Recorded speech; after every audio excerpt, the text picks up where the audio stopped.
Mahendra's Education Nagaland.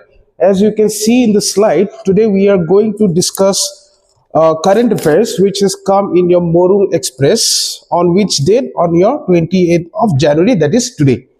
Like I told you in one of the previous videos, I will be dealing only with the national and international current affairs. Nagaland current affairs will be done by Nagaland teacher expert. Fine.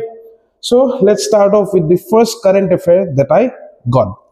Now, if you open today's Morung Express and if you go to page number 1, there are Nagaland news. However, I saw one very important international as well as national news which is right below here. So, what is this about? So, let's understand.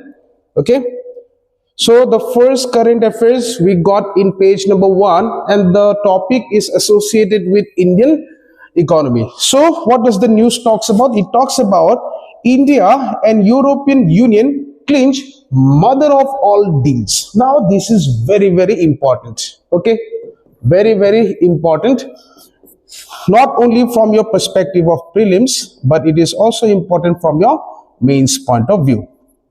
Now, what is this mother of all deals? Let us understand. Now, suppose this is India, fine, and suppose this is any other foreign country. Now, if India is sending goods to this country, what is it called? It is called as export. Now, whenever India is exporting good to one foreign country, what will this country do? It will put tariff or tax. Fine. Similarly, when this foreign country is exporting good to India, what will it do? What will India do? It will also put tariff. Now, one of the news which we were seeing in the recent times, that India was importing, or it was taking, it was not exporting, it was importing oil from Russia, which angered USA, and because of which USA said that all the goods which are coming from India towards the USA, that is when India is exporting good to USA, it will impose tax up to how much? It will increase your tariff by more than 50%. Is it a good thing for India or is it a bad thing? Of course, it is a bad thing. However, one of the most historic decisions which took place recently was between India and bloc of countries called as EU, countries of Europe, that is European Union. And within this union, in today's time, there are in total 27 countries. We will discuss this one by one, don't worry. So now, what was this mother of all deals between these two? This is suppose India, and suppose this is your European Union countries or countries of Europe. How many countries? 27 countries. It says, mother of all deals, it says the agreement that 99% of goods that are being exported from India towards European Union, its tariff will be drastically reduced or it will be made zero. Similarly, from the European Union countries, if any goods are coming towards India, it will again drastically reduce. India will drastically reduce tariff by very less, or it can also become zero. Now, for example, Europe is famous for wine. So now India is taking wine from European Union. So according to the trade agreement between European Union and India, the tariff imposed on wine earlier was 150%, meaning India was putting tax of 150% of the wine coming from European Union. Now, this tariff is going to come down by 20 to 30%. So, who will benefit? Your consumers in India. Similarly, there are famous manufacturing car companies in European Union. Like, for example, you have the Mercedes, then you have your BMW, fine, and India was imposing lot of tax of all these cars coming towards India, and because of which the prices of Mercedes and BMW in India is very costly compared to these European countries. Now, according to the trade agreement finalized between European Union and India, it has been decided that the tariff will be reduced by how much, 50%, meaning the cars like Mercedes and BMW, its price is going to come down by 50% in India. So who is going to benefit? Of course, your consumers. So that's why this is considered to be one of the most historic agreement that has been reached between European Union and India, that the prices of goods, 99% of goods from India and 97% of goods from European Union, its tariff is going to come down. Fine. So this was the whole gist of the news. Okay. Very important. Now, let us understand what can be important from your prelims point of view, fine, and what can be important from your mains point of view. So, let us first focus on prelims. Mains we have already discussed. Again, I will go through it. So, the first point you have to keep it in mind that the 16th India-EU summit, that is the meeting between India and European Union in January 2026, happened for the 16th time. Okay, and where was it held? It was held in the month of January, and in which place? In New Delhi. So the question can be, where was this year's India-EU summit was held? Your options could have been like London, it could have been like New Delhi, it could have been like Nice. So your correct answer would have been what? New Delhi. And it is meeting for how many times? This year it was the 16th time. Now, this meeting was co-chaired, or who was chairing the meeting? So, this meeting was co-chaired, excuse me, by three people. Who are those? The first one is Prime Minister of India, that is Narendra Modi. Who was the second person? The President of European Commission, whose name is Ursula von der Leyen. That was the second person. And the third was co-chaired by the President of the European Council. Please mind you, European Commission, European Council are different bodies, okay? So the President of European Council was Antonio Costa. So you have to remember the names of these three leaders. Fine, because it was co-chaired. Fine. So in this meeting, that is India-EU summit meeting, your free trade agreement between India and EU was finalized. Fine. And what is the name of this free trade agreement? It is called Towards 2030 India-EU Joint Comprehensive Strategic Agenda. Fine. So please remember the name. And when was this agreement finalized? In 2026. Okay. Fine. Now the next thing that we are going to talk about, you please understand okay, what this treaty talked about. This is not that significant. Okay. This is less significant from your prelims point of view, but what was written in the agreement can be very, very important during your mains answer writing. Mains answer writing, especially in your 10-mark question and 20-mark question. Fine. So let us understand okay, what was written in the agreement or the free trade agreement. So please remember, in the free trade agreement between India and the European Union, they have decided mostly on 5 pillars. Okay, there are 5 most important pillars in this particular agreement. Okay, the first one is prosperity and sustainability. Excuse me. Second one is technology and innovation. Your technology can be in terms of space, in biotechnology. Now the focus of the whole world is on what? Is on semiconductors. These are the things that they have discussed. Okay. Next is security and defense. When you say security, you can talk about maritime security or security in the oceans. Which areas of the oceans? Indo-Pacific region of the world.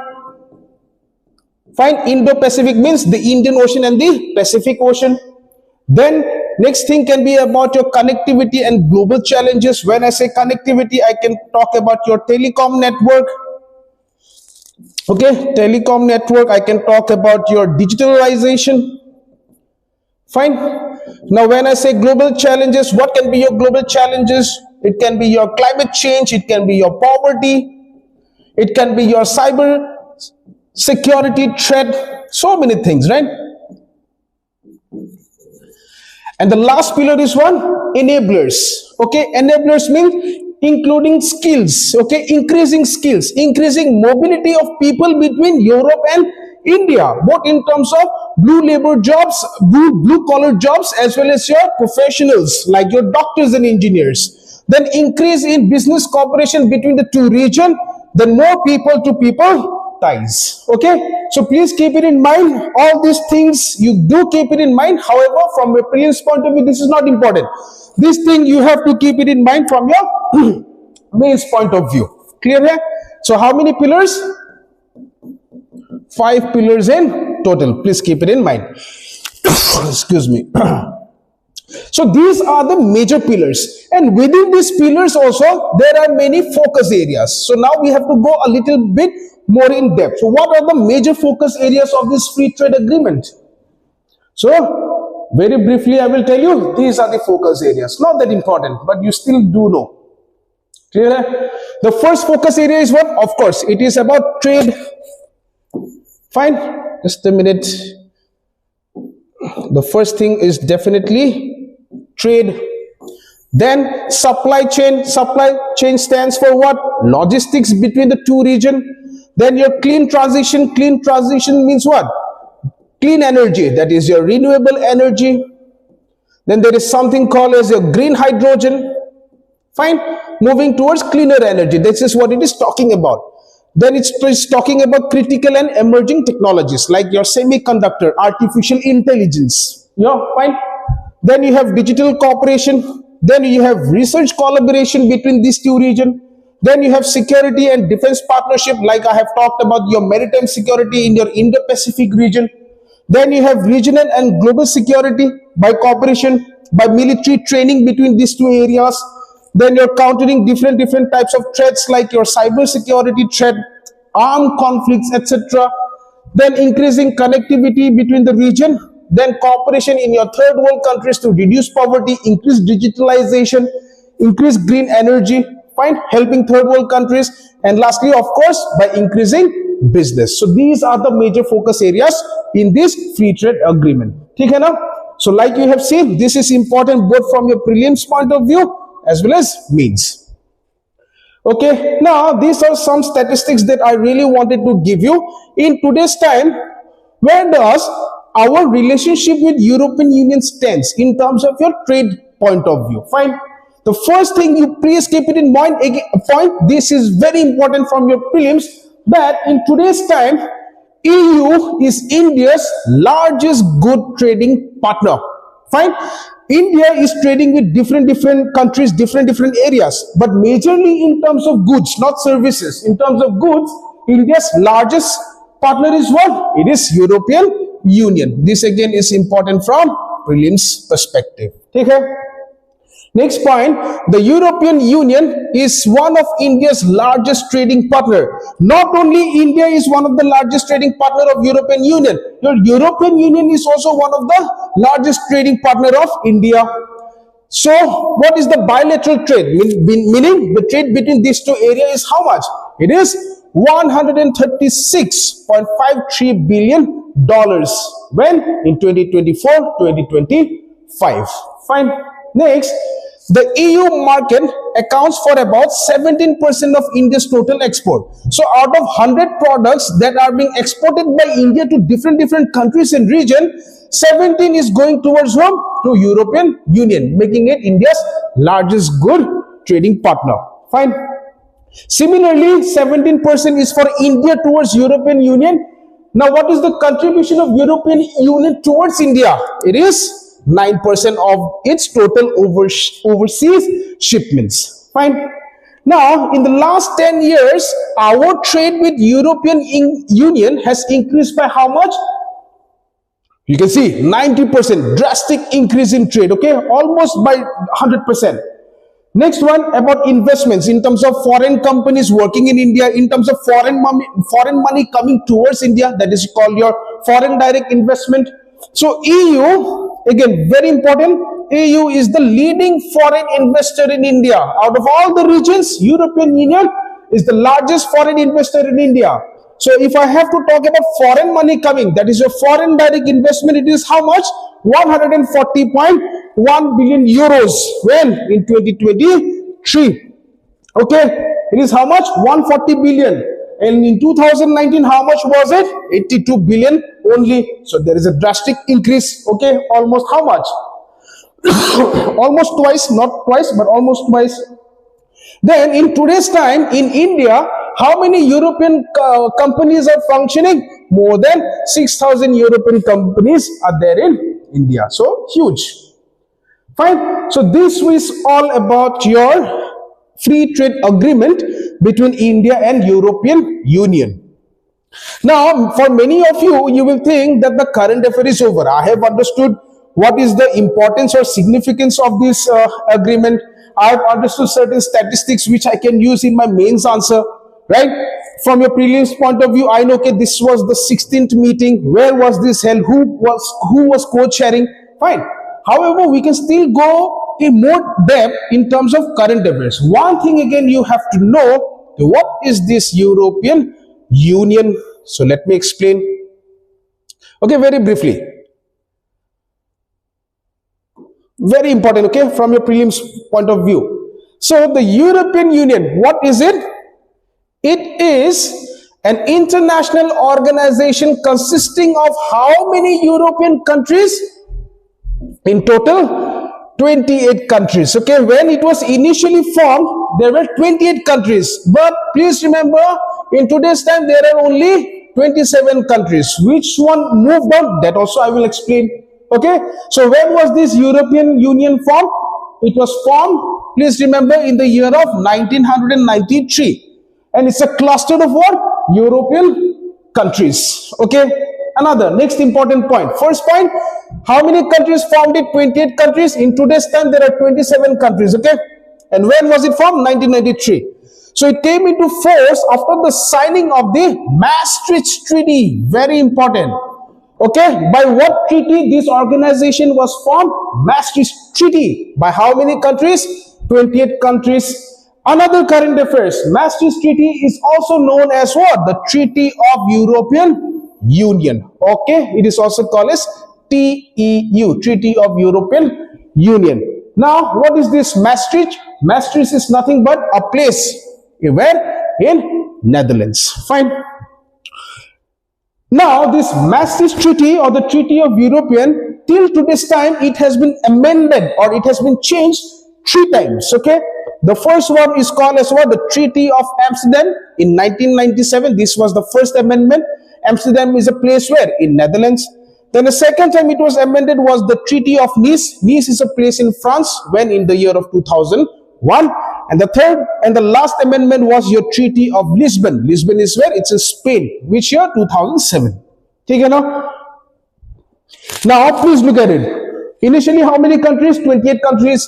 Now, 27 countries. So, which country has moved out? So, please remember, on 31st of January 2020, the United Kingdom moved out of this treaty or this European Union, hence making it from 28 to 27. Which year? 31st of Jan 2020. Fine. With this, we are done with first current affairs. Also, look at the flag. This is the flag of the European Union. Fine. Fine, we are done. Not with today's newspaper, but the first current affairs. Then, when I turned on the Morung Express, and when I go back to page number 3, there is a very important news, okay? This news has been there for quite a long time, especially from 2023. I will explain what came. It's very easy. Fine. Look at the news. What does it talk about? IIT Guwahati develops method to monitor glacial hazards in eastern Himalayas. Okay, this was in page number 3, and this is from the subject of geography and environment and ecology. Fine. Before we go into the depth of this current affairs, first let us understand what is this eastern Himalayas. Okay, this will be important from geography's point of view. If you look at the map of India, this is how it looks like. Very roughly I am drawing. Fine.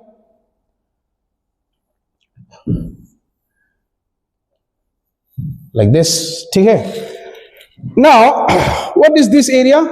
This is here I have my Jammu and Kashmir Union Territory. Here I have my Ladakh Union Territory. Here I have Uttarakhand. Here I have Himachal Pradesh. Correct. Here I have Nepal country. Here I have our state of Sikkim. Here I have Arunachal. Fine. Then I have Nagaland. Then I have Manipur, Mizoram, and Tripura also. Fine. Tripura is here. Then I have, yes, Arunachal, Nagaland, Manipur, and then I have Mizoram. Fine.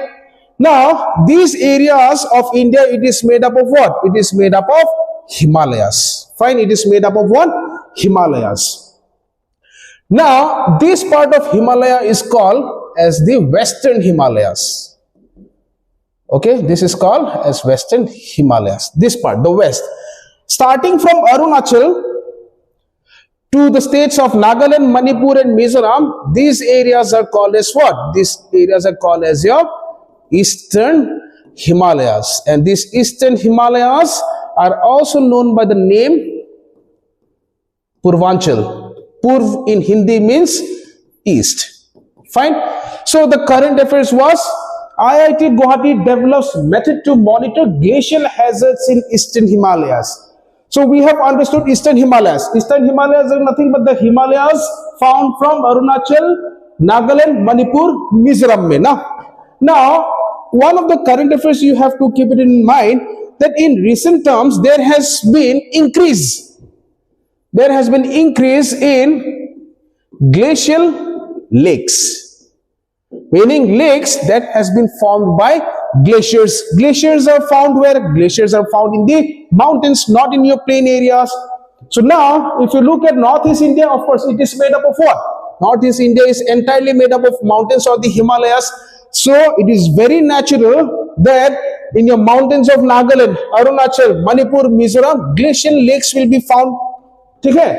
So what IIT Guwahati researchers have found out that recently it has identified 492 glacial lakes, new glacial lakes, where? In my Eastern Himalayas. Okay? IIT Guwahati researchers have found what? 492 glacial lakes where? In Eastern Himalayas. So now what these researchers are going to do? They will what? They will monitor this. Okay? They will monitor these glacial lakes, and also it will try to prevent any type of what? It will try to prevent any type of hazards, okay, which may occur in this lake. So this was the current affairs. IIT Guwahati excuse me, have identified 492 glacial lakes in order to monitor and in order to prevent any type of hazards which might going to happen here. Where they have identified? Eastern Himalayas. Eastern Himalayas are also called as what? Purvanchal. And in Purvanchal or Eastern Himalayas, how many states are there? You have Arunachal, Nagaland, Manipur, Mizoram. Fine. Now, this particular current affairs talks about one very important terminology. This has been in the news since 2022, 23, 24, 25. That is called as the glacial lake outburst floods. Okay, we have to understand. This is very, very important, both prelims ke liye and mains also. Fine. What is the term? Glacial lake outburst floods. So, look at this diagram. We will understand. This is important from your environment and ecology. What is the term? Glacial lake outburst floods. If you go to mountains, look at the diagram here. If you go to the mountains, in mountains, what I may find? I may find lakes like this. Fine. Mountains may what do I have? I have glaciers. Okay, very layman diagram I am drawing. So look at this diagram here. This one. This is a lake. Can you see? This is a lake.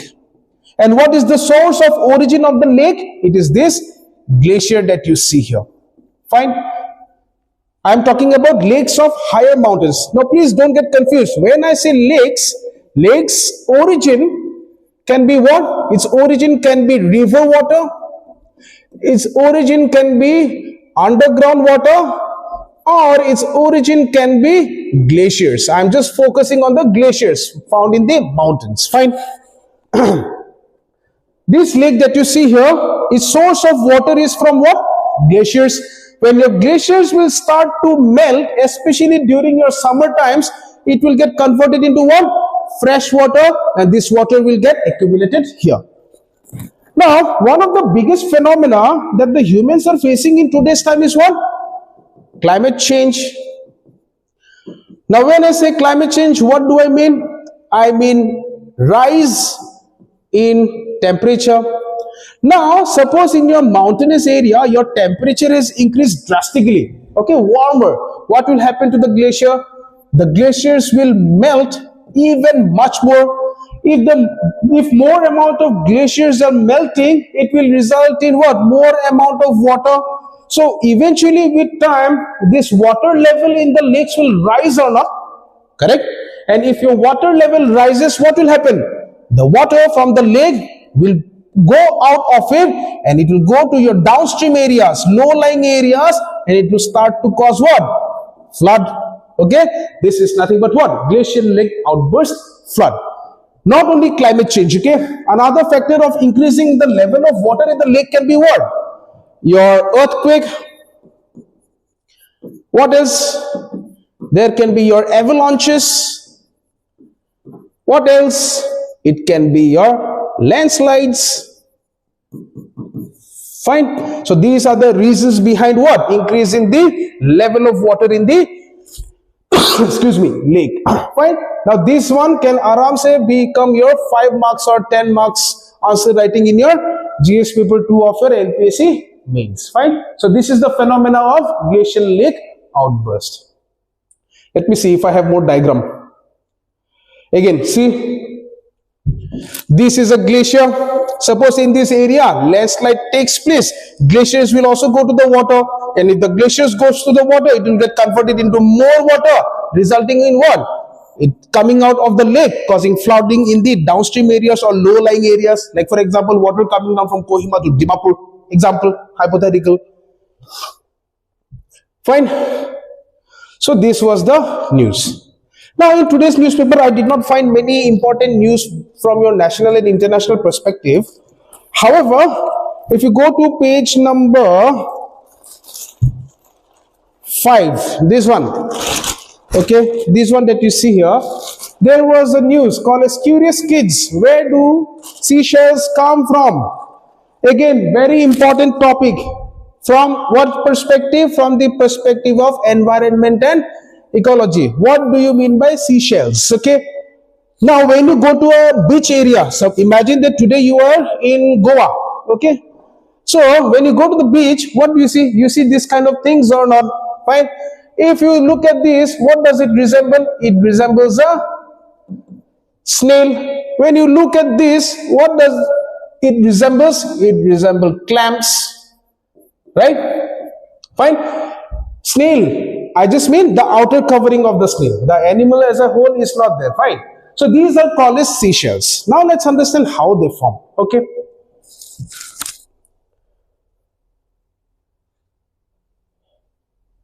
Listen to me carefully. What are seashells? Understand. An empty seashell is a mollusk abandoned exoskeleton. Guarantee you have not understood. Now, what do you mean by mollusk? Mollusks are animals like what? Lobsters. Animals like snails. Animals like clams. Now, example, when you look at a snail always has an outer layer. Okay? Very strong, now outer layer. And then only you have the snail animal inside. Correct? So, this is what? This is the outer cover. Outer cover of the snail, and this is the snail's body, which is made up of nothing but what? Meat, I can say. So this outer cover of the snail is called as what? It is called as exoskeleton. Exoskeleton. Suppose for example this snail has died. Okay, its whole body will what?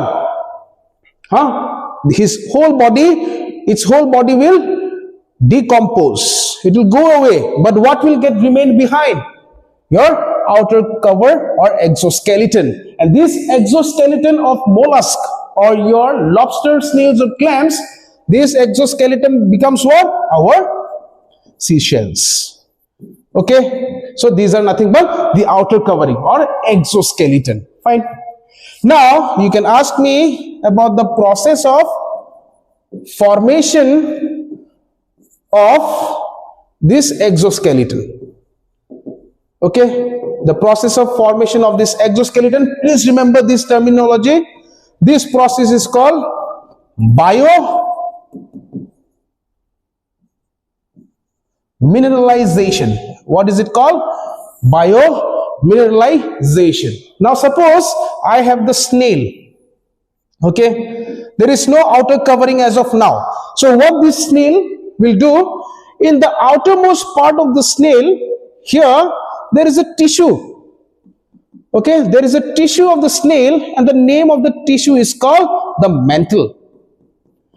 And this tissue called as the mantle, it starts to secrete.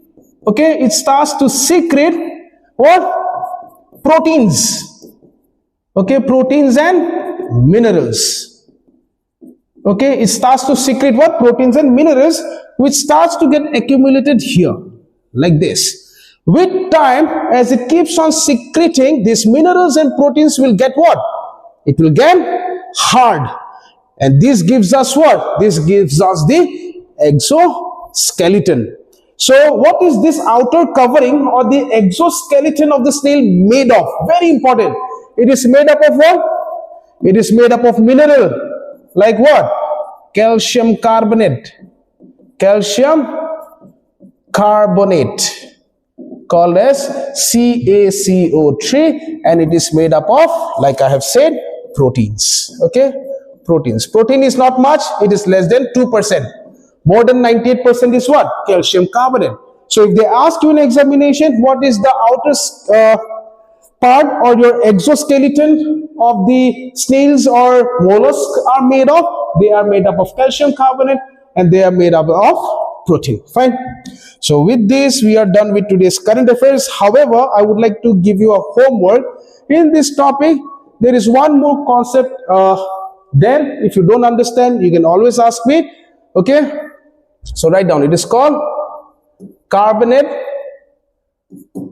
Okay, carbonate compensation depth, called as CCD. Okay, this is a homework from my side. If you don't understand, you can contact our team anytime. Fine. So with this, we are done with today's video. All right, thank you.